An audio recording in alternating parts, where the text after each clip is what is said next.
Praise the Lord. ஆண்டவர் இரட்சகருமாகிய இயேசு கிறிஸ்துவின் நாமத்தில் உங்களை வாழ்த்துகிறேன். கர்த்தர் நம்மோடு இருக்கிறார், நம்மை நடத்துகிறார். இந்த கிறிஸ்தவ வாழ்க்கை என்பது விசுவாசத்தின் அடிப்படையில், நம்பிக்கையின் அடிப்படையில் இயங்கிக் கொண்டிருக்கிற ஒரு காரியமாகும். ஆண்டவரை விசுவாசிக்காதவர்களுக்கு அவர் எந்த நன்மையும் செய்வதில்லை. அவரிடத்தில் நாம் எதையும் பெற்றுக்கொள்ளவும் முடியாது.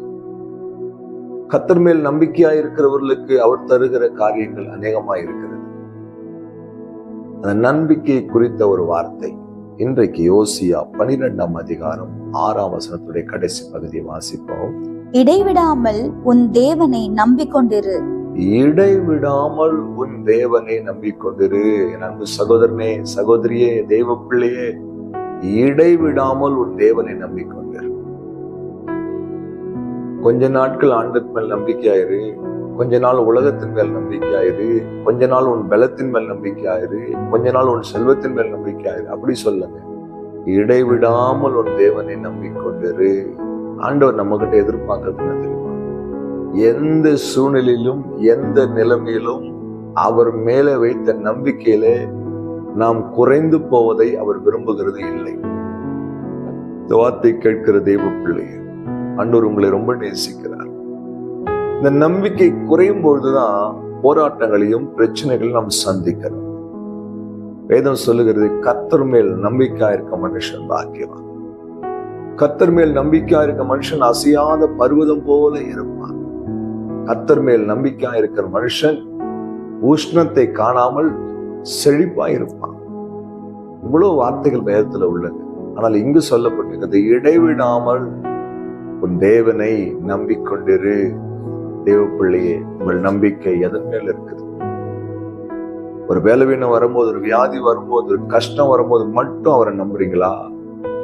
இல்ல நான் மகிழ்ச்சியா இருக்கும் போது, ஆசீர்வதிக்கப்பட்டிருக்கும் போது ஆண்டவர் விட்டு தூரம் போறீங்களா? ஆண்டவர் உங்களையும் என்னையும் பார்த்து கேட்கிறார். இடைவிடாமல் அவரை நம்பிக்கொண்டிருக்கு. சூழ்நிலைகள் மாறினாலும் மாறாத தேவன். எந்த நிலைமையிலும் நம்மை நேசிக்கிற ஒரு தகப்பன் நமக்கு உண்டு. நம் நம்பிக்கை அவர் மேல உறுதியாய் இருக்கு. ஆபிரகாமை குறித்து ரோமர் 4ஆம் அதிகாரத்தில் அப்போஸ்தலனாகிய பவுல் எழுதுகிறார், நம்புவதற்கு ஏதும் இல்லாதிருந்தும் அதை நம்பிக்கையோடு அவர் விசுவாசித்தார். நம்புவதற்கு ஒண்ணுமே இல்லைங்க, எந்த சூழ்நிலையும் இல்லை. ஆனால் அவருக்குள்ளே ஒரு நம்பிக்கை இருந்தது. வாக்கு கொடுத்தவர் மாறாதவர், நிச்சயமாய் அதை நிறைவேற்றுவார் என்று இடைவிடாமல் அந்த நம்பிக்கை அவருக்குள்ள இருந்தபடியினாலே ஆபிரகாமுக்கு கர்த்தர் ஆசீர்வாதமான ஈசாக்கை கொடுத்தார். சந்ததியை சொன்ன வாக்கின்படி ஆசீர்வதித்து வானத்தின் நட்சத்திரத்தை போல, கடற்கரை மணலை போல பெருகப்படினார். அந்த வார்த்தை கேட்கிற தேவ பிள்ளையே, நம்முடைய நம்பிக்கை எப்படி இருக்கிறது? இடைவிடாமல் தேவன் மேல் நம்பிக்கையாயிருங்கள். நிச்சயமாக நிச்சயமாக கர்த்தர் நம்மையும் ஆசீர்வதிப்பார். கண்களை மூடி செபிக்கலாம். அன்பும் இரக்கமுள்ள தகப்பனே, இந்த வார்த்தைக்காக ஸ்தோத்திரம்.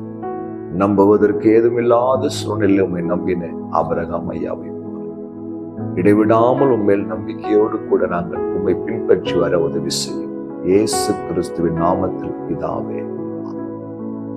அல்லேலூயா. God bless you.